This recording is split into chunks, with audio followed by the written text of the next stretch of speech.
I found $450, $0 hidden in my dead mother's house. But when I went to deposit it, the bank manager showed me security footage of her alive and told me she had faked everything to frame me for theft. The yellowed envelope from the notary's office arrived on a rainy Thursday afternoon. When I was organizing for the third consecutive time, the drawers of the old dark wood dresser that had belonged to my mother Helena for over 40 years, desperately trying to find some vestige of normalcy in the absolute emotional chaos that had become my life since she supposedly died 8 months ago from a sudden heart attack, while sleeping peacefully in her king size bed covered with Egyptian cotton sheets that she always insisted on importing from stores specializing in luxury items for sophisticated residences. My 37 years of existence carefully built on foundations of family responsibility, honest work as a university professor of comparative literature, and mainly on the comforting certainty that I deeply knew all the important people in my life, completely crumbled when I opened that official envelope stamped with government seals that gleamed under the weak light of the cloudy afternoon that transformed the silent apartment into a film noir setting, where dark secrets slowly emerge from the shadows to destroy comfortable but illusory realities. The document I extracted with trembling hands from inside that institutional envelope was not simple bureaucratic correspondence about inventory or legal matters related to the modest inheritance I expected to process quietly during the coming months, but rather an official notification from the IRS informing that there were suspicious banking movements registered in accounts associated with my Social Security number. Voluminous financial transactions involving undeclared deposits totaling exactly $450,000, distributed in multiple operations carried out during the last 6 months in bank branches located in 3 different states across the country. The sensation I experienced reading those technical words printed on official letterhead was exactly like having the solid floor of the apartment where I'd lived for 10 years literally disappearing beneath my feet, leaving me falling in free fall through an abyss of confusion and terror that seemed to have no visible bottom or safe landing point where I could grab hold to recover some sense of emotional stability or rational understanding of what was happening to my life. Throughout my meticulously organized adult existence, I maintained my financial situation absolutely transparent and legal, religiously declaring every cent received through my work as a tenured professor at the state university, avoiding any type of dubious transaction or risky investment that could compromise my professional reputation or put at risk the modest but sufficient financial stability I had built through decades of hard work and careful planning. I had never moved values even close to those $450,000 mentioned in the official notification, and especially had never made bank deposits in states where I had never lived or even visited for prolonged periods that would justify regular financial activities in those specific geographic regions. My heart raced in an irregular and frightening rhythm, while my mind tried to frantically process the devastating implications of that notification that instantly transformed my reality from respected professor and exemplary citizen into possible criminal involved in money laundering schemes or tax evasion, that I didn't remotely understand how they could be connected to my personal identity. I grabbed my cell phone with fingers that trembled so violently that I dropped the device twice onto the worn Persian rug, before finally managing to hold it firmly enough to dial the IRS customer service number printed at the bottom of the official notification, desperately hoping that some government employee could rationally explain that bureaucratic nightmare that had invaded my quiet afternoon of domestic organization and transformed my peaceful existence into a criminal thriller scenario, where I had apparently become the involuntary protagonist of financial crimes I hadn't consciously committed. After 23 interminable minutes of waiting, listening to generic instrumental music interspersed with recorded messages, informing about the importance of my call and requesting patience while all representatives remained busy with other urgent demands, I was finally connected with an employee who formally identified herself as a tax inspector, responsible for investigations of irregularities in income tax returns and suspicious banking movements that indicated possible tax evasion or illegal financial activities not properly reported to competent government authorities. Her voice had that neutral and slightly impatient professional quality characteristic of public servants who deal daily with dozens of desperate taxpayers trying to explain complicated tax situations. And when I briefly explained my situation about the notification received and my complete ignorance about the transactions mentioned in the official document, I perceived a tone of growing skepticism in her responses that clearly suggested she had heard similar stories countless times from taxpayers trying to feign innocence about tax crimes they had deliberately committed. The inspector informed me with bureaucratic coldness that the official records of the IRS integrated system clearly indicated a series of substantial bank deposits made in my name, and using my social security number during the last 6 months, all duly documented with digitized receipts that included copies of my personal documents presented at the moment of each financial transaction in the bank branches where the deposits had been made according to regulatory security procedures. Each word she pronounced was like an additional stone being placed on my chest already oppressed by growing anxiety, making it progressively more difficult to breathe adequately while I tried to understand how it was possible that such voluminous financial transactions had been carried out using my identity, without my having any knowledge or conscious participation in these mysterious banking operations. The employee explained with limited professional patience that I had exactly 30 calendar days from the notification issue date to personally appear at an IRS office carrying complete documentation, proving the legitimate origin of the deposited resources, present an amended return including all moved values, and mainly pay the taxes owed on those substantial amounts that had been omitted from my annual income tax returns during the fiscal period, corresponding to the investigated transactions. If I didn't rigorously comply with these procedures within the stipulated deadline, I would be automatically framed in an administrative process for tax evasion that could result in astronomical fines calculated as a percentage of the undeclared values, in addition to potential opening of a criminal investigation for crimes against the tax system that could lead to prison sentences varying between 2 and 5 years, according to the severity of the infractions proven during deeper investigations. When I hung up the phone after meticulously noting all the information and procedures explained by the impatient inspector, I felt as if I were living in a surreal nightmare from which I couldn't wake, even by pinching my own arm with enough force to leave red marks on the pale skin covering my bones, increasingly tense from unbearable anxiety. The first instinctive and desperate reaction was to completely search the entire apartment where I lived, looking for any physical evidence that could explain those mysterious transactions or somehow connect those $450,000 to my real life. Rummaging through forgotten drawers, dusty cardboard boxes stored in the storage room, old folders full of financial documents from recent years, and mainly carefully examining every inch of the furniture and belongings I had inherited from Helena after her sudden death 8 months before. During the following 6 hours of frantic and systematically organized search, I methodically turned over every compartment of the apartment that had simultaneously become my home and my amateur criminal investigation field, moving heavy furniture to check if there was anything hidden behind or under them, completely unscrewing drawers to examine their bottoms and sides looking for secret compartments, and even inspecting the interior of old books that could contain hidden documents between their pages, yellowed by time and frequent handling during decades of repeated readings. It was exactly during this obsessive and increasingly desperate investigation that I discovered something absolutely disturbing hidden in the false bottom of an old drawer of the solid wood dresser that had belonged to Helena and that I had brought to my apartment after the funeral as a sentimental memento of a woman I believed I knew deeply after 37 years of living together as mother and daughter. The false bottom of the drawer wasn't immediately visible because it had been built with impressive craftsmanship, creating a secret compartment of approximately 2 inches deep between the apparent bottom and the real bottom of the drawer. Enough space to hide folded documents or relatively thin objects, but impossible to detect without meticulous inspection that involved externally measuring the total depth of the drawer and comparing it with the visible internal depth. When I finally managed to carefully remove the wooden panel that formed the false bottom,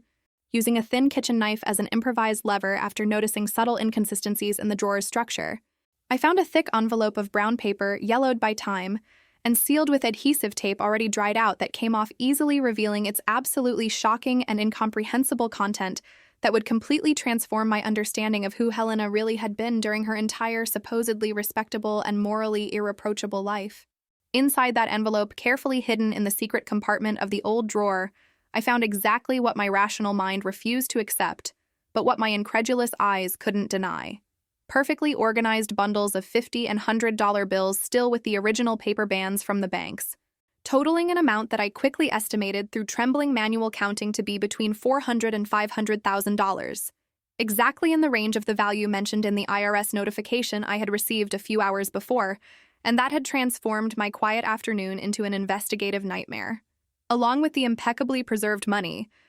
there was also a series of bank receipts dated from the last 8 months showing deposits made in my name, but in bank branches I had never visited, located in cities where I had never been or planned to visit.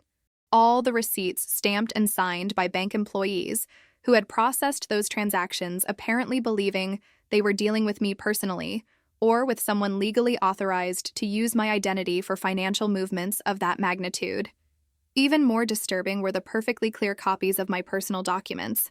driver's license, social security card, updated proof of residence, all apparently authentic and indistinguishable from the original versions I carefully kept in my brown leather wallet that I carried daily to work at the university. The discovery of that hidden money and that compromising documentation created a devastating psychological paradox that left me completely paralyzed, sitting on the cold bedroom floor for an indeterminate time while I tried to mentally process the absurd implications of that impossible situation. On one hand, finding that money apparently explained the mysterious transactions mentioned in the IRS notification, but on the other hand, created even more disturbing questions about how that astronomical amount had arrived in my dead mother's drawer, who had made the bank deposits using my identity without my knowledge, and mainly why Helena would have hidden all that money instead of legitimately depositing it in normal bank accounts like any honest person would do with legally obtained financial resources. My mind desperately tried to construct rational narratives that could explain that shocking discovery. Perhaps Helena had secretly saved during decades through small amounts withdrawn monthly from her modest retirement. Perhaps she had received some undeclared inheritance from distant relatives I completely didn't know about. Perhaps there was a perfectly legal and innocent explanation for all that money that my traumatized imagination simply couldn't conceive in that moment of acute emotional shock. The decision about what to do with that disturbing discovery became an extremely complex moral and practical question that kept me awake during the following 3 nights, obsessively alternating between different possible courses of action while observing my bedroom ceiling through the silent darkness of sleepless early mornings. The most obvious and apparently correct option would be to simply take all that money immediately to the police and honestly explain the discovery circumstances, presenting myself as an innocent victim of some criminal scheme of which I had no conscious knowledge. But that alternative brought the terrible risk of being interpreted by authorities as an elaborate attempt to cover up financial crimes I could have committed in partnership with Helena before her death, especially considering that the bank deposits had been made using specifically my personal identity instead of her identity. Another possibility would be simply to destroy all the money and all the compromising documentation, physically eliminating the evidence connecting those suspicious transactions to my person. But that desperate choice would obviously constitute obstruction of justice and destruction of evidence that could be crucial for official investigations. Besides not resolving absolutely anything regarding the IRS notification that required detailed explanations about the resource's origin within a specific deadline that was inexorably decreasing with each day that passed in paralyzing indecision. The third option, which gradually imposed itself as the only really viable one despite all the psychological risks involved, was to deposit that money in an official bank account in my name, properly declare the values to the tax authorities as required by the notification received, and simultaneously hire a specialized criminal lawyer who could guide me on how to protect myself legally in case that situation evolved into more serious criminal investigations about the mysterious origin of those financial resources. That alternative, at least, would allow me to demonstrate good faith and transparency before government authorities, showing clear willingness to regularize the tax situation instead of trying to hide or destroy compromising evidence. Although it still left completely unanswered the fundamental question about how and why all that money had been secretly accumulated by Helena, and mainly why she had apparently used my identity to make bank deposits that would inevitably draw attention from tax authorities and place me in an extremely complicated and potentially criminal legal situation. The growing and disturbing sensation was that Helena had deliberately built an elaborate financial trap that would only be discovered after her death, a kind of bureaucratic time bomb programmed to explode in my life, months after she was no longer present to explain her motivations or assume responsibility for the devastating consequences of her mysterious actions. On the cold Monday morning following the discovery of the hidden money, I wore my most formal and conservative gray suit, trying to project an image of professional respectability and citizen honesty, placed all the carefully organized money in a discreet black canvas backpack that wouldn't draw excessive attention, but was large enough to hold those voluminous bundles of bills, and drove my sedan car to the central bank branch located in the city's financial district, where I had maintained my modest checking account for over 15 years without ever having faced any problem or irregularity that compromised my reputation as an exemplary customer who paid bills punctually and maintained always positive balances through careful and conservative financial management. The 20-minute journey through intense morning traffic was a torturous psychological experience, where each red light seemed like an eternity of growing anxiety. Each police car that passed beside me made me imagine paranoidly that I was being followed by investigators who already knew about the hidden money in the backpack. And mainly each thought about what I was about to do filled me with growing doubts about whether I was making the correct decision or voluntarily walking into a legal trap from which I couldn't escape anymore after starting that financial regularization process. When I finally parked my car in a space near the main entrance of the imposing bank building, with its mirrored glass walls reflecting the cloudy sky of the cold morning, I held the backpack with excessive force against my chest, as if it were simultaneously my salvation and my condemnation, breathed deeply several times, trying to control the accelerated heartbeats that echoed in my ears like war drums announcing imminent battles, and finally walked with deliberately firm steps through the automatic revolving doors that led me to the air-conditioned lobby, where dozens of customers patiently waited in organized lines to be served by uniformed employees who routinely processed financial transactions that probably never involved situations as bizarre and potentially criminal as the one I was about to present. I went directly to the preferential service counter reserved for customers with more complex transactions that required specialized assistance from bank managers instead of conventional tellers, and formally requested to speak with the responsible manager about an urgent and delicate financial matter that required professional discretion and specialized technical guidance on adequate procedures for deposits of substantial values whose origin needed to be properly documented according to IRS regulations and anti-money laundering norms that I knew were extremely rigorous in regulated financial institutions. After waiting approximately 15 minutes sitting in a synthetic leather chair, while nervously observing the constant movement of customers and employees circulating through the busy bank lobby, I was finally led by a uniformed employee through internal corridors to a private meeting room with frosted glass walls, where manager Ricardo Mendez awaited me sitting behind an organized desk full of papers, computers, and mainly a professional but slightly curious facial expression about what type of complex situation I was about to present that justified that particular meeting instead of routine service at public counters. Ricardo was a brown-skinned man of approximately 45 years old,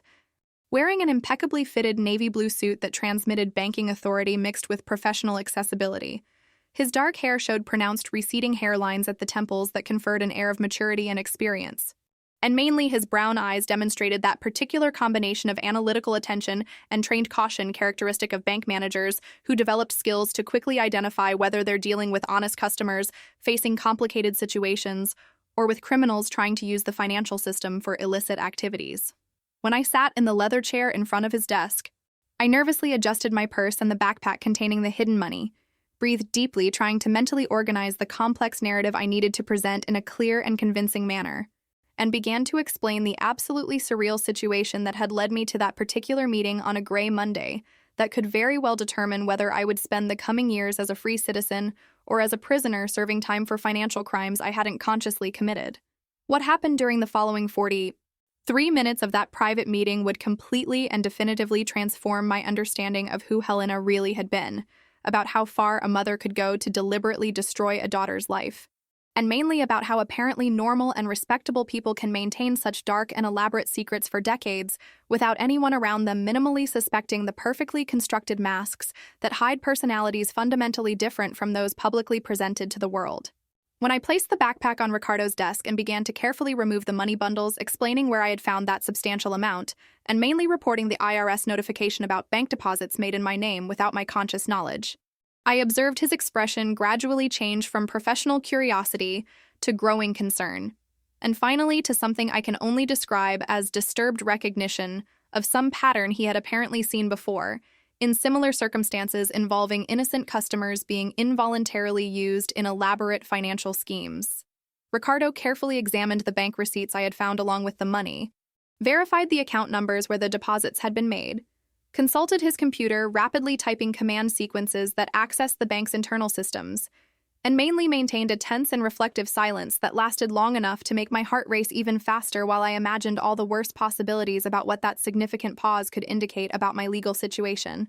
When Ricardo finally broke that oppressive silence that seemed to extend for eternities, although it probably had lasted only a few objectively measured minutes, his first words were so completely unexpected and disturbing that I needed to ask him to repeat, because my mind initially refused to process the impossible meaning of what he was saying with a carefully controlled voice, but obviously loaded with devastating implications that he knew would completely destroy any version of reality I still maintained about my family history, and mainly about Helena's death 8 months before. Mrs. Juliana, I need to inform you of something extremely delicate and disturbing that I discovered when consulting our internal systems about the banking transactions mentioned in these receipts you presented to me, he began, adjusting his reading glasses while carefully choosing each word as if walking through a psychological minefield where a wrong step could cause devastating emotional explosions. The bank deposits made in your name during recent months were not made by unknown third parties using falsified documents of your identity.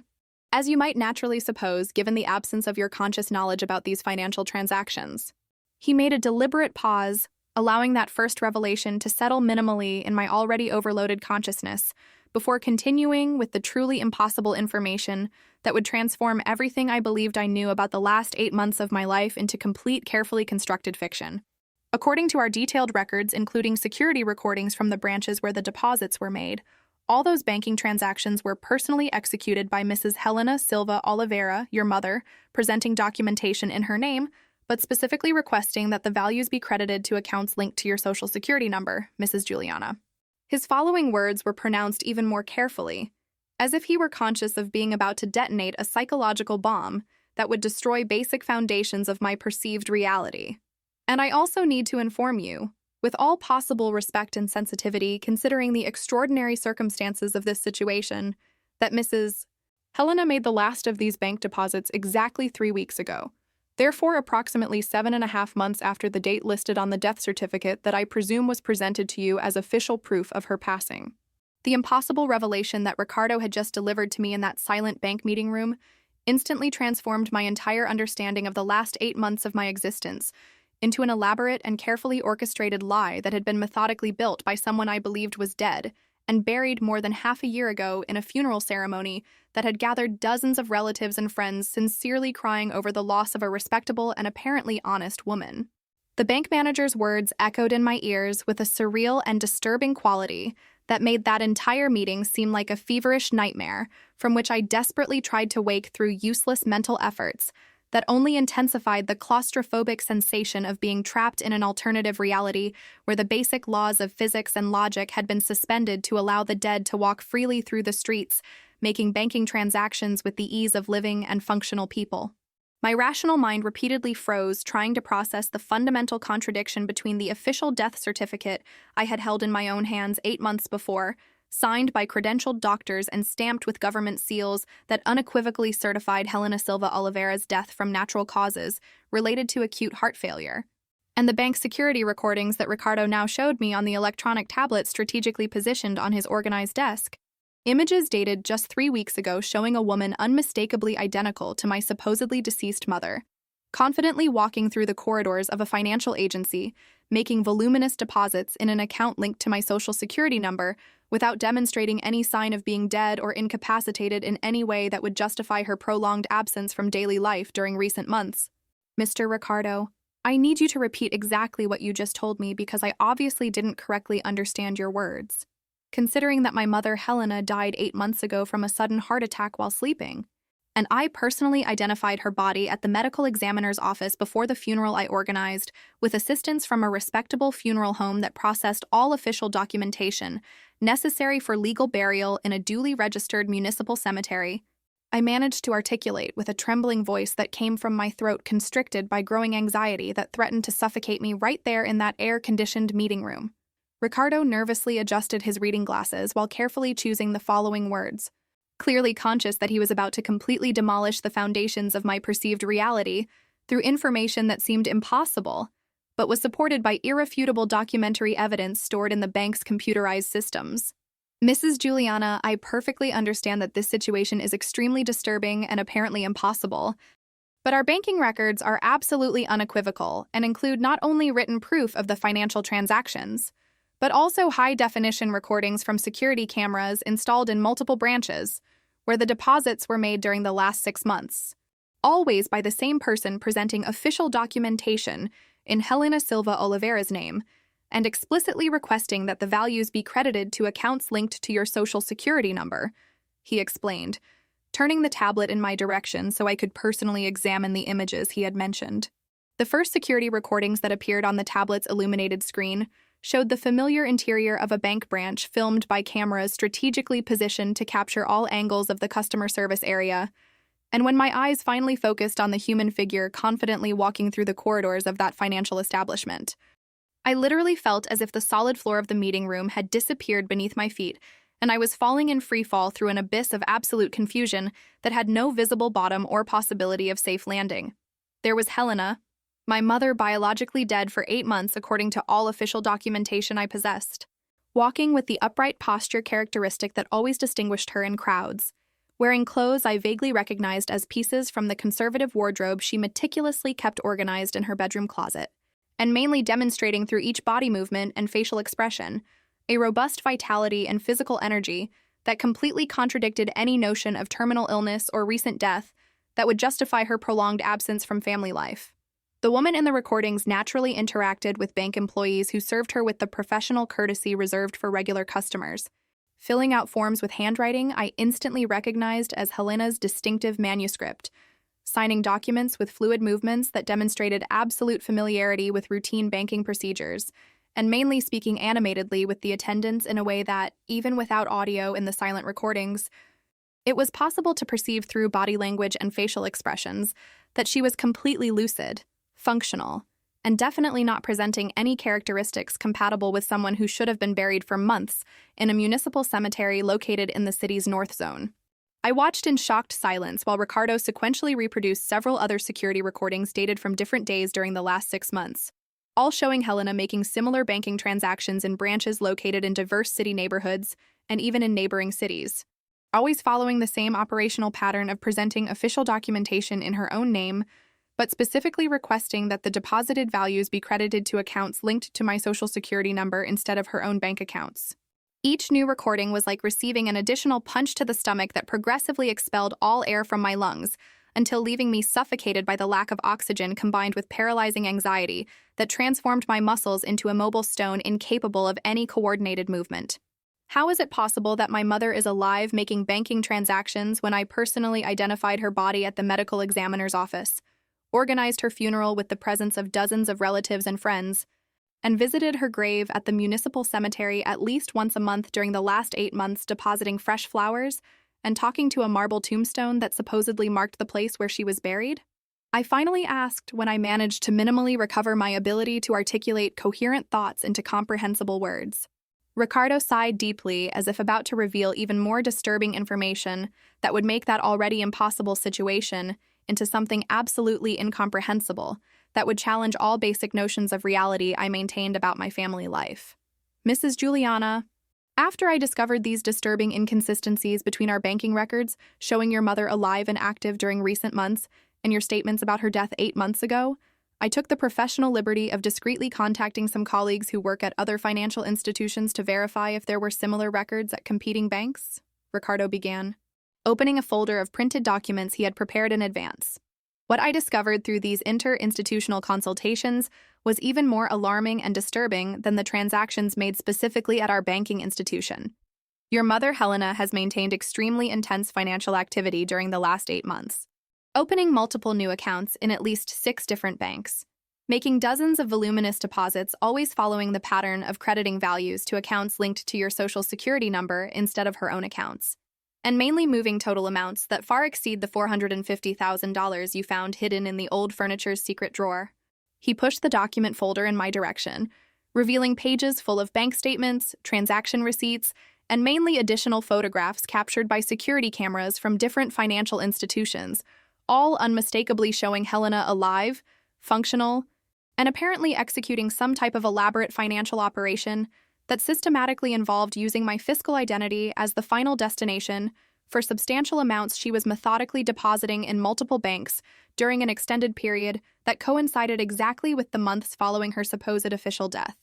The documentation Ricardo had compiled was absolutely devastating in its meticulous completeness, and mainly in the sinister implications it revealed about what my apparently dead mother had been secretly doing during the last 8 months, while I genuinely cried over her loss, religiously visited a grave that now seemed to contain something or someone completely different from the person I believed was buried there, and mainly emotionally processed the grief of having lost the only maternal figure I had known during 37 years of shared existence. The bank statements showed deposits made on specific dates I could clearly remember.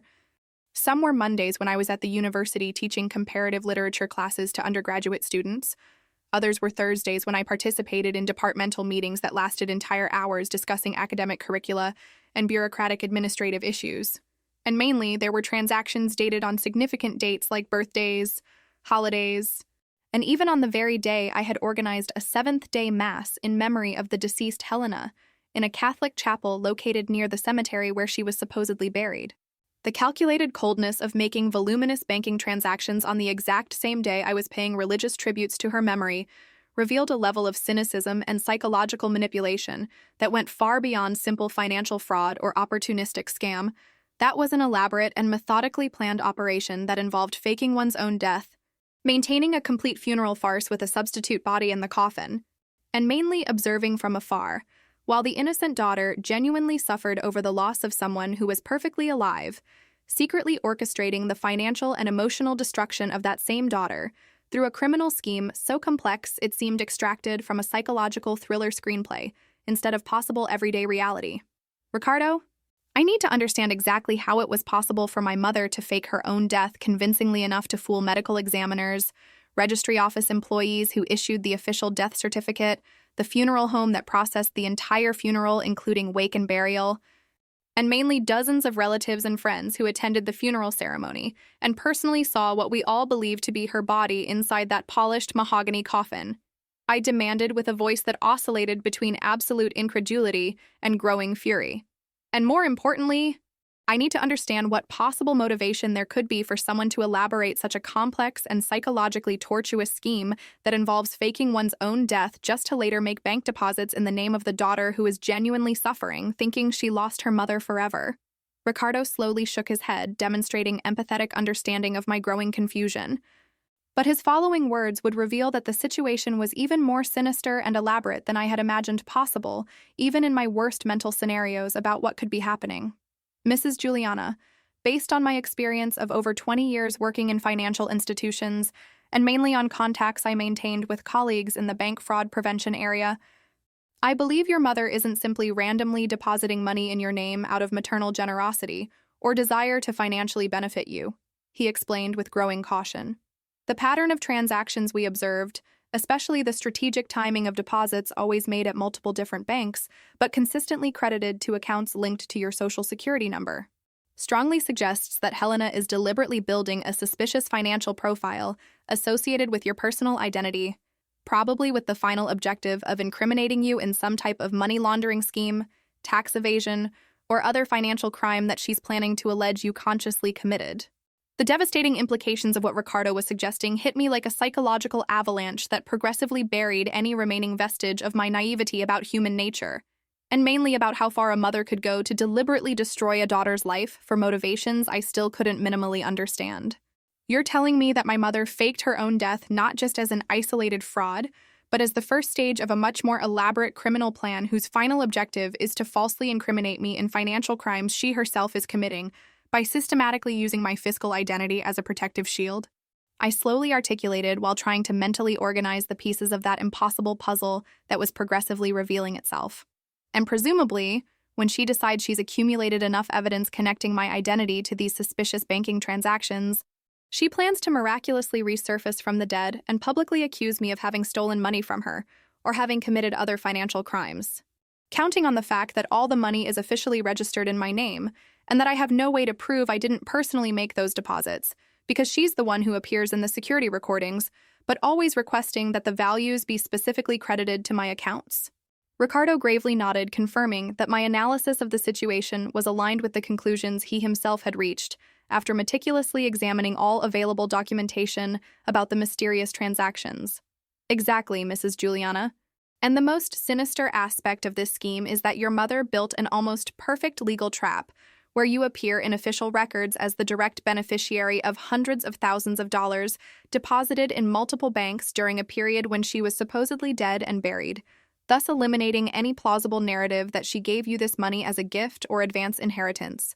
and instead creating an extremely suspicious financial profile that would inevitably draw attention from tax authorities and potentially from police authorities investigating money laundering or other organized financial crimes. I gripped the edge of the meeting table with excessive force, trying to physically anchor my body that threatened to faint from the emotional and psychological overload of that devastating revelation that completely transformed my understanding of who Helena really was as a person, and mainly about how far she was willing to go to destroy me through methods that combined impressive technical sophistication with almost incomprehensible emotional cruelty. Ricardo, I need you to help me understand what possible motivation my own biological mother could have to elaborate such a complex and psychologically tortuous scheme whose only apparent objective is to falsely incriminate me in financial crimes that could result in years of prison and complete destruction of my professional reputation as a respected university professor. I begged with a voice choked by conflicting emotions that rapidly alternated between disbelief, fury, sadness, and mainly growing terror about what would happen when Helena finally decided to execute the final phase of her elaborate criminal plan. Was there some serious family conflict between us that I'm not remembering? We had occasional discussions about politics or life choices like any adult mother and daughter naturally have, but nothing that remotely justified enough hatred to elaborate a scheme of this type that would require months of careful planning, substantial financial resources to bribe medical examiners and registry office employees who issued false official documentation about her death, and mainly an absolutely psychopathic emotional coldness to watch from afar while her own daughter genuinely suffers processing grief over her apparent loss. Ricardo remained in respectful silence for a few moments, allowing me to minimally process the avalanche of disturbing information he had presented during that meeting that had begun as a simple attempt to regularize an apparently complicated tax situation, but that had revealed itself to be much more sinister and elaborate than any reasonable person could have anticipated. Mrs. Juliana, obviously, I have no way to speculate about personal motivations your mother might have to elaborate a scheme of this nature, but I can tell you based on professional experience that similar cases of relatives elaborating complex frauds against close relatives generally involve disputes over inheritance, resentments accumulated over decades about differentiated treatment between siblings, or sometimes simply desperate need for money to pay off personal debts with dangerous creditors who threaten physical violence, he tentatively offered. In some cases I've observed over the years, the relative who elaborates the fraud is being manipulated by third parties, criminal romantic partners, opportunistic friends, or even professional criminal organizations that identify vulnerable people and convince them to betray close relatives, promising substantial financial rewards or threatening violence against loved ones if they don't cooperate with fraudulent schemes. His words awakened a specific memory that had been buried in my subconscious during that entire disturbing conversation. Approximately 10 months before Helena's supposed death, she had casually mentioned during a family lunch that she was attending a support group for elderly widows, where she had met interesting people who were helping her process the chronic loneliness she felt since my father had died 6 years before from natural causes related to diabetic complications that gradually deteriorated his health during the last decade of his life. At the time, I had been genuinely happy that Helena was finally emerging from the voluntary social isolation in which she had taken refuge during the years following my father's death, and I had even actively encouraged her to participate more in those support groups and social activities that could alleviate the mild but persistent depression I observed progressively developing as she aged alone in that house too large for a single person. But now, with the devastating perspective that Ricardo's revelations had provided me, that apparently innocent memory of Helena mentioning new friends from the support group assumed completely sinister meaning. Could she have met someone in that group who had psychologically manipulated her to elaborate this complex scheme of faking her own death and incriminating her daughter in financial crimes? Was it possible that there was a third participant in this criminal conspiracy that I still hadn't identified, but who was operating behind the scenes orchestrating that entire elaborate operation? Ricardo, my mother mentioned approximately 10 months before her supposed death that she was participating in a support group for widows where she had met new people. And now I'm wondering if perhaps she was manipulated by someone she met in that social context to elaborate this scheme that obviously requires technical sophistication and knowledge about banking systems and legal procedures that a retired professor of 62 years living alone probably wouldn't naturally possess. I speculated aloud while my mind frantically tried to construct narratives that made some logical sense of the impossible situation in which I found myself. That possibility of external manipulation offered at least a partially comforting explanation that allowed preserving some vestige of the image I maintained about Helena as a fundamentally good person who had been corrupted or deceived by malicious external influences. Instead of accepting the much more disturbing alternative that my own mother was simply a cruel and psychologically maladjusted person, capable of deliberately elaborating the systematic destruction of her own daughter for motivations that remained completely obscure and incomprehensible. Ricardo briefly considered my theory before responding with professional caution that revealed substantial experience dealing with complicated family situations involving financial frauds between close relatives. It's certainly possible that your mother is being manipulated or coerced by third parties, Mrs. Juliana, but I need to honestly alert you that even in this more favorable scenario,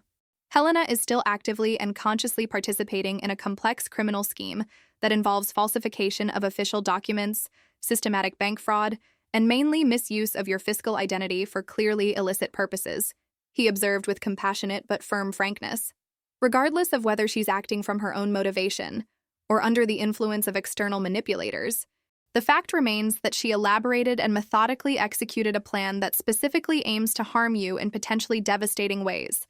and you need to take immediate legal measures to protect yourself before she decides to execute the final phase of this scheme that presumably will involve resurfacing from the dead and publicly accusing you of crimes you didn't commit. The hours following that traumatic meeting at the bank transformed into a frantic whirlwind of urgent phone calls, emergency legal consultations, and mainly difficult decisions about how to proceed facing such a bizarre and legally complex situation that challenged all normal precedents that lawyers and police authorities generally face in family fraud cases. My first call was to Beatrice,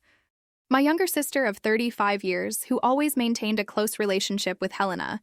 and who presumably also believed our mother had died 8 months before, as indicated by the official death certificate that we both had personally examined at the registry office before the elaborate funeral we organized jointly with professional funeral home assistants. When Beatrice answered the phone after 3 long rings, her voice had that cheerful and carefree quality characteristic of someone having a perfectly normal day, without any premonition of the devastating revelations that were about to completely demolish her understanding of our recent family history.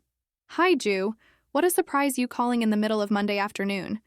Normally you're busy with classes at the university at this time. Did something happen?" she asked casually, clearly interpreting my unexpected call as simple, routine family conversation instead of the prelude to revelations that would fundamentally transform our shared reality about who Helena really was as a person, and mainly about what she had been secretly doing during the last 8 months while we both genuinely processed grief over her apparent loss. "Bea,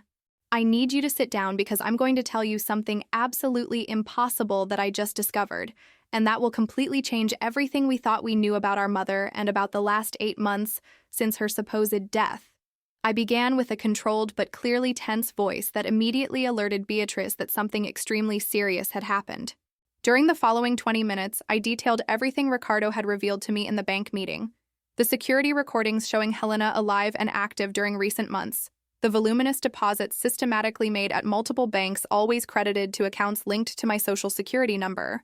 and mainly his analysis about how that entire scheme seemed to be an elaborate trap to falsely incriminate me in financial crimes that could result in devastating legal consequences, including criminal prosecution for money laundering or tax evasion.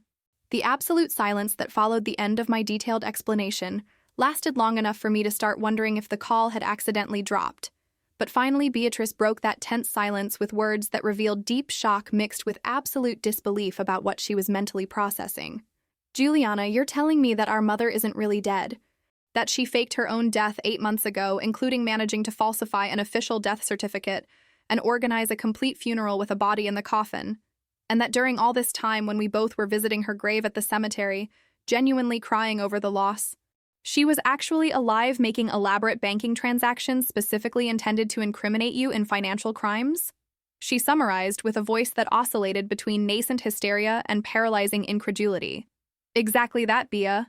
And the bank manager, where I discovered this situation, believes based on his professional experience that Helena is probably planning to resurface from the dead soon and publicly accuse me of having stolen money from her or being involved in criminal money laundering schemes.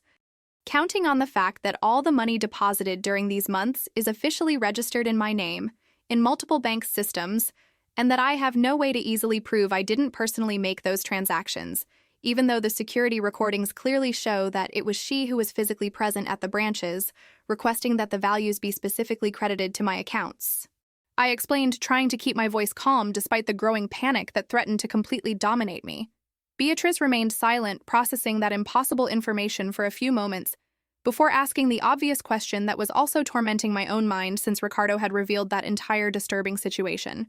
But Ju, why would our mother do something so elaborate and psychologically cruel to us? What kind of motivation could justify faking one's own death, just to later incriminate a daughter in financial crimes she herself is committing? Was there some serious conflict between you and her that I didn't know about and that could explain enough hatred to elaborate such a sinister scheme? She asked with an increasingly agitated voice that revealed growing emotional instability as the complete implications of that situation progressively settled in her consciousness. Beatrice's question echoed exactly the questionings I myself had made to Ricardo during our bank meeting.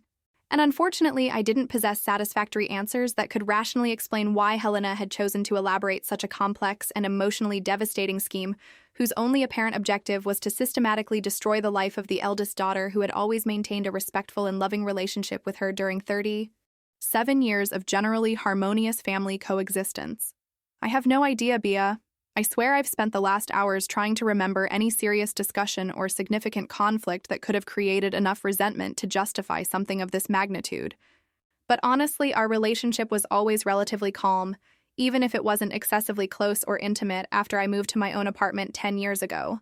I responded with growing frustration over the absence of logical explanations. The only thing I can remember as potentially relevant is that approximately 10 months before her supposed death, Mom mentioned she was attending a support group for widows, where she had met new people. And now I'm wondering if perhaps she was manipulated by someone she met in that social context to elaborate this scheme that obviously requires technical knowledge about banking systems and legal procedures that a retired professor probably doesn't naturally possess. Beatrice briefly considered that possibility before revealing disturbing information she had secretly kept for months, thinking it was just exaggerated family concern, but that now assumed completely sinister meaning considering everything we had just discovered about Helena's secret activities. Ju, I never mentioned this before because I thought I was being paranoid or overprotective, but approximately a year before Mom's supposed death, I noticed she was behaving strangely during our weekly phone conversations. She frequently mentioned a new friend named Mauricio, who she had met at that support group for widows. And whenever she talked about this Mauricio, there was a quality in her voice that deeply bothered me, even though I couldn't articulate exactly why at the time. Beatrice hesitantly revealed. She described Mauricio as a successful businessman who had lost his wife a few years ago and who was helping her invest the modest inheritance Dad left when he died, promising substantial financial returns through business opportunities he claimed to have privileged access to due to his business contacts accumulated during decades working in the financial market. Beatrice's words immediately activated mental alarms that made that already impossible situation seem even more sinister and elaborate than I had initially imagined. The mention of a mysterious businessman offering miraculous investment opportunities to a vulnerable and emotionally needy widow followed exactly the classic pattern of elaborate financial scams, where professional criminals identify potential victims through support groups and other social organizations frequented by lonely elderly people, with modest but sufficient financial resources to be lucratively exploited. Bea,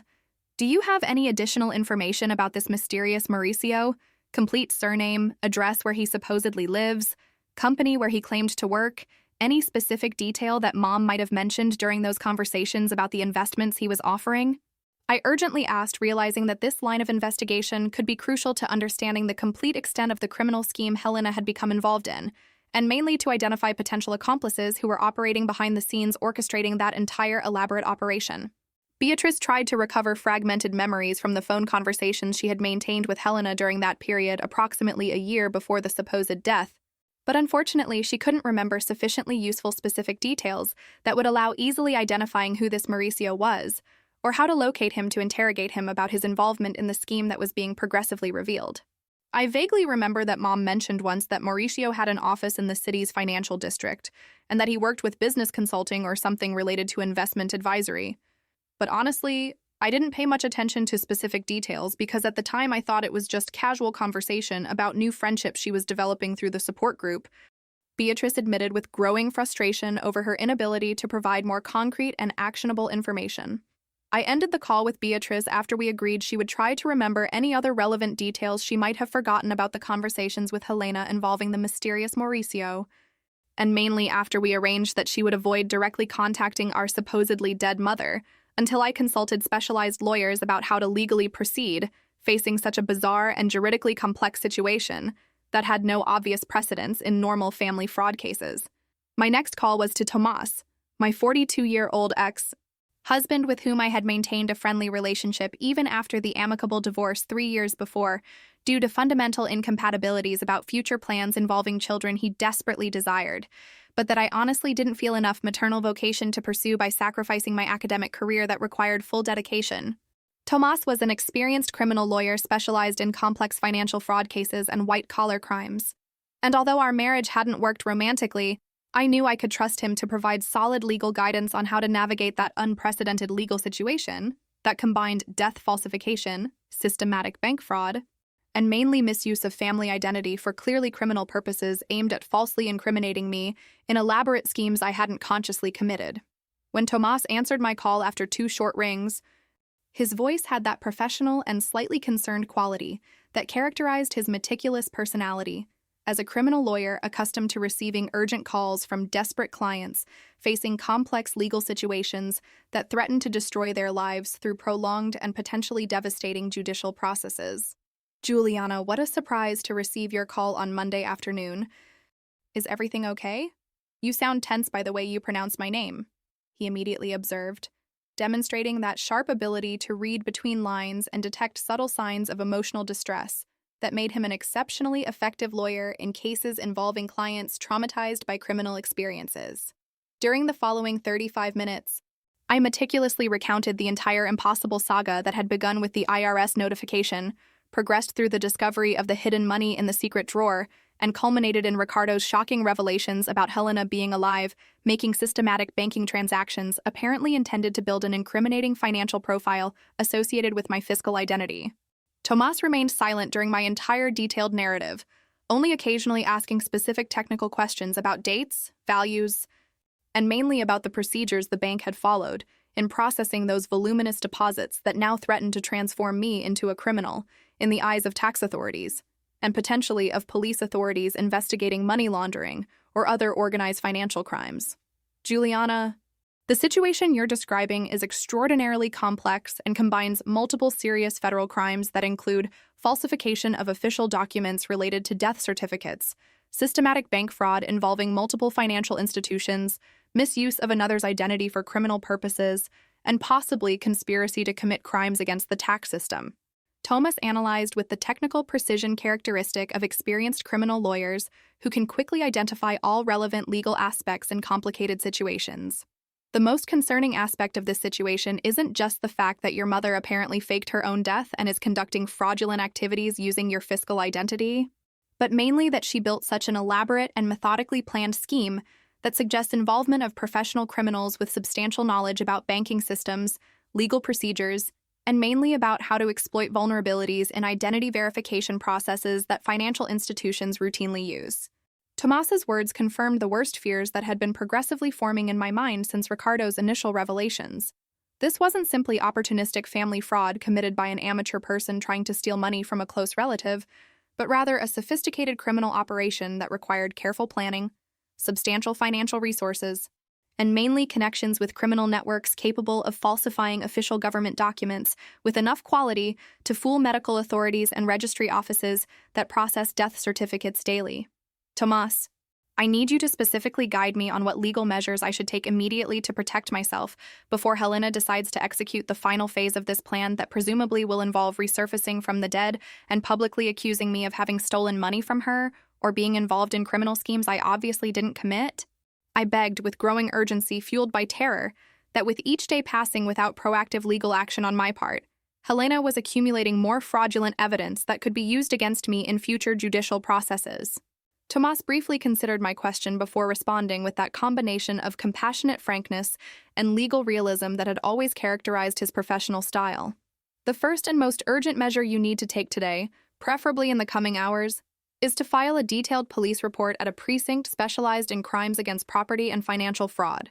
reporting all the facts you discovered, including the bank security recordings showing Helena alive months after her supposed death, the fraudulent deposits made in your name without your knowledge or consent, and mainly the existence of the hidden money you found in the secret drawer of the furniture you inherited from her. He instructed with professional authority. This police report will officially establish that you're a victim of documentary fraud and identity misuse instead of a voluntary participant in criminal schemes, creating a temporal record that demonstrates you discovered and promptly reported those suspicious transactions as soon as you became aware of them through the IRS notification. Tomas's instructions were clear and practical, but executing them would mean officially transforming that disturbing family situation into a formal criminal case that would inevitably result in police investigations, possible arrests, and mainly unwanted publicity about intimate aspects of my family life I would prefer to keep private away from public scrutiny. After filing the police report, you'll immediately need to hire a specialized criminal lawyer. I can personally represent you if you wish, despite our matrimonial history, because frankly, this situation is so extraordinary and legally complex that you need someone with substantial experience in family fraud cases and sophisticated financial crimes, Tomas generously offered. Parallel to criminal measures, you'll also need to file a civil action against Helena and any accomplices identified during police investigations, seeking annulment of all fraudulent transactions made in your name, compensation for substantial moral damages caused by the psychological suffering of processing grief over false death, and mainly protective measures that prevent Helena from continuing to use your identity for criminal activities while the case is being investigated and judicially prosecuted.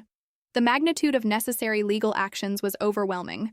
but Tomas was right about the absolute urgency of acting immediately before Helena had the opportunity to execute any additional phase of the criminal scheme she had so meticulously elaborated during recent months, while I genuinely cried over her apparent loss. The trip to the Specialized Financial Crimes Precinct located in the city's administrative center was a psychological journey through emotional territory I had never imagined needing to traverse during my carefully planned life as a respectable university professor living a quiet existence dedicated to academic work and modest but satisfying personal relationships. The austere government building where the specialized precinct operated was a functional concrete construction without any architectural pretension beyond bureaucratic efficiency, with narrow corridors crowded with people awaiting service to file reports about various crimes that had transformed their peaceful lives into complicated legal nightmares. When I was finally attended to by Detective Marias, a 48-year-old investigator with sparse dark hair and calculating eyes that demonstrated decades of experience distinguishing between genuine victims and criminals trying to manipulate the system through false reports, I felt as if I were about to cross an irreversible threshold that would permanently transform my relationship with Helena from private family dynamics into a public criminal case subject to scrutiny by government authorities, and potentially by sensationalist media, always eager for bizarre stories involving elaborate family frauds. Mrs. Juliana, I understand you wish to file a criminal complaint involving documentary fraud, death falsification, and identity misuse by a close relative. These are extremely serious accusations that will require substantial evidence to support a formal police investigation. Detective Marias explained in a neutral professional tone while preparing official forms on the old computer that dominated his cluttered desk covered with piles of cases demonstrating chronic overload of the police system. During the following 3 hours, I exhaustively recounted the entire sequence of events from the IRS notification to Ricardo's banking revelations and the disturbing information Beatriz had shared about the mysterious Mauricio that Helena had met at the support group for widows approximately a year before her supposed death. Detective Marias made meticulous notes on his computer, occasionally interrupting my narrative to ask specific technical questions about chronology, financial values involved, and mainly about available physical evidence that could support the extraordinary accusations I was presenting against my own biological mother. Mrs. Juliana, from the facts you're reporting, we have here a situation that configures multiple serious federal crimes including falsification of public documents related to death certificates, qualified fraud involving multiple financial institutions, misuse of another's identity for fraudulent purposes, and possibly gang formation considering that your mother probably couldn't have executed alone a scheme of this complexity without assistance from accomplices specialized in document falsification, he observed with growing seriousness. The most disturbing aspect of formally filing that criminal complaint against Helena was the moment when Detective Marias directly asked if I was absolutely certain I wanted to proceed with formal criminal accusations that would inevitably result in an arrest warrant and judicial process that could send my biological mother to prison for substantial years, depending on the severity of penalties imposed for the multiple crimes she had deliberately committed. Detective. My mother made conscious choices during months of systematic criminal activity that included faking her own death, specifically to make me suffer processing false grief, while she secretly orchestrated my financial and reputational destruction through an elaborate scheme intended to incriminate me in crimes I didn't commit. I responded with surprising firmness, considering the emotional turbulence devastating my interior. If I don't seek legal justice now through an official complaint, I'll be allowing her to complete the final phase of the criminal plan that obviously involves publicly accusing me of theft or money laundering as soon as she decides she's accumulated enough evidence to incriminate me convincingly. Detective Marias gravely nodded, demonstrating understanding of the implacable logic that forced me to make that devastating decision to transform my own mother into a fugitive wanted by police authorities for serious federal crimes. When I finally officially signed the detailed police report that transformed all those disturbing revelations into a formal criminal case subject to immediate police investigation, I felt as if I were simultaneously signing my legal liberation from responsibility for the crimes Helena had committed using my identity, and also the definitive death certificate of our maternal relationship that was already irreparably destroyed by the conscious criminal choices she had made during recent months. Detective Marias assured me he would initiate immediate investigation, including obtaining judicial warrants to exhume the body buried in the grave supposedly containing Helena's mortal remains, detailed forensic analysis of all documents related to the falsified death certificate, and mainly surveillance operations intended to locate and arrest Helena before she had the opportunity to flee or destroy criminal evidence that could be crucial for future judicial processes. Mrs. Juliana, based on the severity of the reported crimes and mainly considering that your mother demonstrated substantial sophistication in elaborating this complex scheme, I'll immediately request a preventive arrest warrant to ensure she's detained as soon as she's located by our investigation teams. He informed with professional authority that made that surreal situation finally concrete and irreversible through official legal processes that would now follow their inevitable bureaucratic course, regardless of my emotional ambivalences about devastating consequences for already irremediably damaged family relationships. The 2 weeks following the criminal complaint filing were a period of unbearable psychological tension, where each doorbell ring or phone call made me imagine that Detective Marias was contacting to inform that Helena had been finally located and arrested, or alternatively that she had discovered the complaint and decided to prematurely execute her public accusation against me before authorities could preventively detain her. During this distressing period, Tomas worked tirelessly preparing a comprehensive legal defense that included not only response to potential accusations Helena could make against me, but also substantial civil action seeking financial reparations for moral damages caused through the elaborate scheme of false death and systematic fraud. Simultaneously, Dr. Augusto, a 53-year-old criminal lawyer specialized in complex family fraud cases that Tomas had recommended as an additional consultant due to the extraordinary nature of the situation, was compiling a detailed dossier with all available evidence, including bank recordings, financial statements, graphological analyses of falsified signatures, and mainly witness testimonies that could confirm I was genuinely processing grief over Helena's loss during the months she was secretly alive, executing fraudulent transactions intended to build a criminal profile associated with my fiscal identity. The dramatic turnaround that finally resolved that impossible situation came on a foggy Thursday morning, exactly 16 days after filing the criminal complaint, when Detective Marias urgently called me, requesting I immediately come to the precinct to be informed about significant developments in the investigation that had completely transformed the nature of the case and revealed even more sinister aspects of the criminal scheme Helena had consciously become involved in or under coercion from professional criminal third parties. When I arrived at the precinct, accompanied by Tomas approximately 40 minutes after that urgent call, we found Detective Marias visibly agitated, organizing photographs and documents on his desk in a configuration that suggested substantial discoveries obtained through the police investigations he had methodically conducted during the last 2 weeks. Mrs. Juliana, I need to inform you about extraordinary developments we discovered during our investigation of your mother Helena's activities, and mainly about the individual identified as Mauricio that your sister Beatrice mentioned during supplementary testimony we collected a few days ago. He began with growing seriousness. We managed to locate and interrogate this Mauricio, whose full name is Mauricio Henrique Cardoso, discovering he has an extensive criminal history involving multiple elaborate financial scams specifically directed at vulnerable elderly women.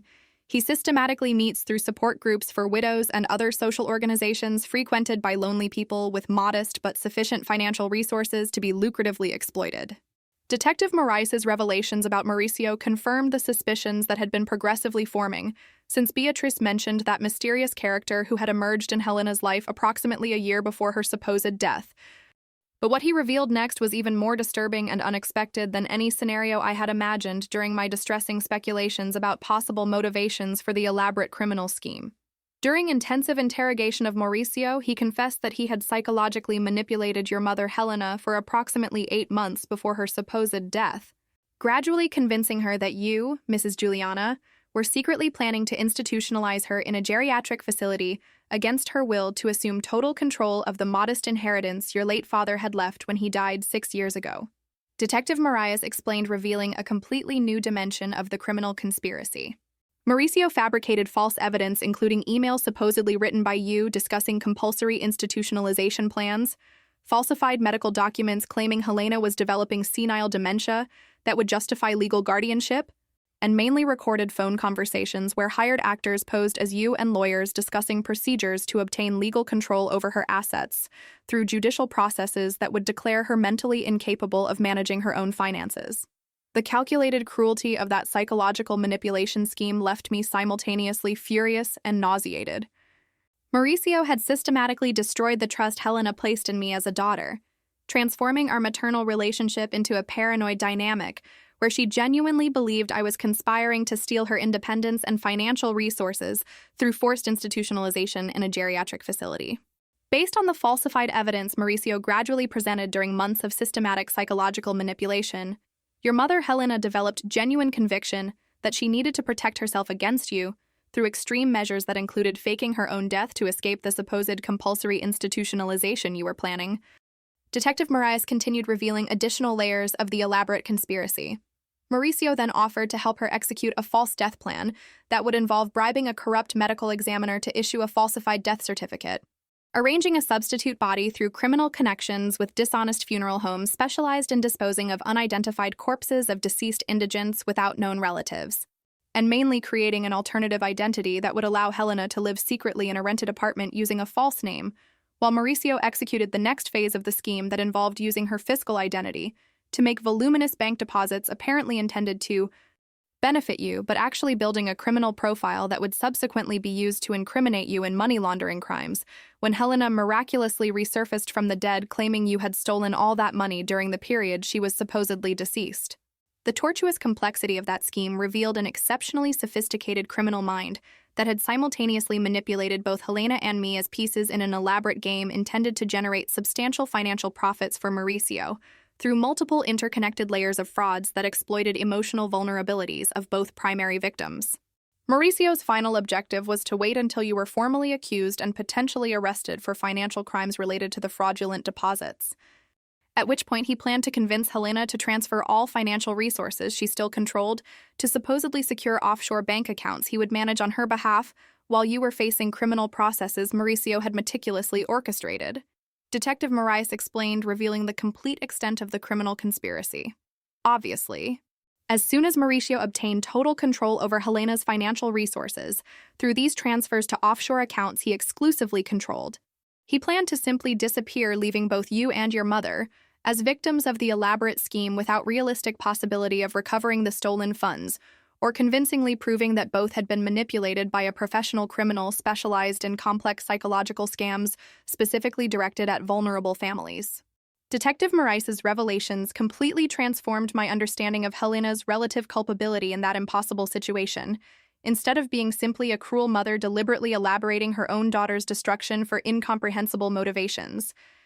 she was actually the primary victim of psychological manipulation systematically executed for months by a professional criminal who had exploited her emotional vulnerabilities related to chronic loneliness and fears about aging to convince her she needed to protect herself against a supposedly traitorous daughter who was planning to institutionalize her compulsorily. Detective Moraes, where is my mother now? Was she located and preventively arrested according to the warrant you had requested?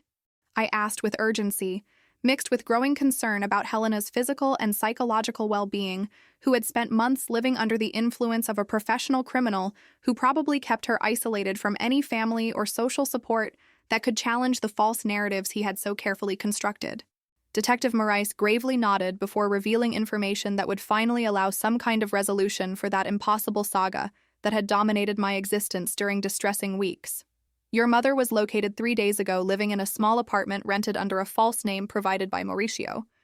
And when our teams executed the search and seizure warrant, we found her in a state of substantial psychological confusion due to months of social isolation combined with constant psychological manipulation. Mauricio had systematically exercised to keep her dependent on him and distrustful of anyone who tried to question the false narratives about you planning to institutionalize her compulsorily, he explained with professional compassion. When we confronted Helena with evidence demonstrating that all the supposed proofs about your institutionalization plans were fabrications created by Mauricio, including forensic analyses of the falsified emails and identification of the hired actors who had posed as you in the fraudulent phone recordings, she entered severe emotional collapse upon realizing she had been systematically deceived for months, and mainly that she had caused devastating suffering to the daughter who genuinely loved her, instead of being conspiring against her, as Mauricio had convinced her to believe. The news that Helena finally understood the truth about being a victim of criminal manipulation, instead of legitimately protecting herself against a real threat, brought emotional relief mixed with deep sadness about lost months processing false grief, and mainly about irreversible damages caused to our maternal relationship through an elaborate scheme executed by a professional criminal specialized in exploiting family vulnerabilities. Your mother is currently in police custody at a secure medical facility where she's receiving comprehensive psychiatric evaluation and treatment for psychological trauma resulting from months under Mauricio's manipulation. But I need to alert you that despite her being a victim of criminal manipulation, Helena still consciously participated in illegal activities that included falsification of official documents and misuse of your identity for fraudulent financial transactions, so she'll probably face some legal consequences even considering mitigating circumstances related to the psychological coercion exercised by Mauricio, Detective Morais explained with compassionate frankness. The implications of those revelations were complex. On one hand, knowing Helena hadn't deliberately elaborated my destruction out of maternal hatred, but rather had been manipulated by a professional criminal, offered some emotional comfort and possibility of eventual family reconciliation. But on the other hand, the fact remained that she had actively participated for months in a criminal scheme that caused substantial suffering, even though her motivations were based on falsely induced fears instead of genuine malice. The following weeks were dedicated to a long and emotionally exhausting process of gradual reconstruction of the relationship with Helena through supervised family therapy sessions, where we both processed the traumas caused by Mauricio's scheme and mainly worked to reestablish trust that had been systematically destroyed through months of psychological manipulation and mutual suffering caused by a criminal who saw us simply as financial resources to be lucratively exploited. Helena was finally released from police custody after a judicial agreement mediated by Tomas and Dr. Augusto that recognized her mitigating circumstances as a victim of psychological coercion, while still requiring she serve alternative sentencing, including substantial community service and mainly intensive psychological therapy, to properly process the traumas and rebuild discernment about interpersonal relationships that would protect her against future manipulators. Mauricio received a severe sentence of 12 years imprisonment in a closed regime for multiple crimes including qualified fraud, falsification of official documents, gang formation, and mainly for having caused substantial psychological suffering to multiple victims through elaborate schemes systematically executed during years of professional criminal activity. 3 years have passed since that rainy Thursday when I received the IRS notification that initiated that entire impossible saga, and during this intensive period of personal and family reconstruction, I gradually managed to reestablish a functional relationship with Helena based on much more solid foundations of honest communication, clearly established boundaries, and mainly mutual awareness about vulnerabilities we both possess to psychological manipulations when we're emotionally isolated or under stress. Helena religiously participated in individual and family therapy throughout this period, working with specialized psychologists to process both the devastating guilt for the crimes she committed even under coercion and the traumas related to having been systematically manipulated by a professional criminal who exploited her vulnerabilities about aging and chronic loneliness. My academic career survived intact the turbulence of those impossible months, And I even prospered professionally after I finally managed to focus entirely on work without constant emotional distractions related to legal processes and family reconstruction, publishing substantial research on narratives of family betrayal in contemporary literature that was partially inspired by my personal experiences transformed into academic analysis through necessary critical distance. The most important lesson I learned through that devastating experience is that professional manipulators like Mauricio systematically exploit not only their victims' financial vulnerabilities, but mainly emotional isolation and deep fears about aging, abandonment, and loss of autonomy that elderly people frequently experience in societies that value youth and economic productivity above accumulated wisdom and experience. Helena involuntarily taught me that genuine family love requires constant vigilance against social isolation that creates vulnerabilities to external manipulators. Honest communication about fears and insecurities that could be exploited by malicious third parties, and mainly willingness to question narratives that seem specifically designed to create divisions between people who historically maintained loving and respectful relationships. Today, I can say with certainty that I'm a wiser woman about the complexities of family relationships, and mainly about how professional criminals systematically exploit emotional vulnerabilities to execute elaborate financial schemes that destroy families through psychological manipulation instead of direct physical violence. Did you like Juliana's story? Then subscribe to the channel. Leave your like and comment where you're watching from. Oh, and there's another story waiting for you here on the screen. Click there and I'll be waiting for you.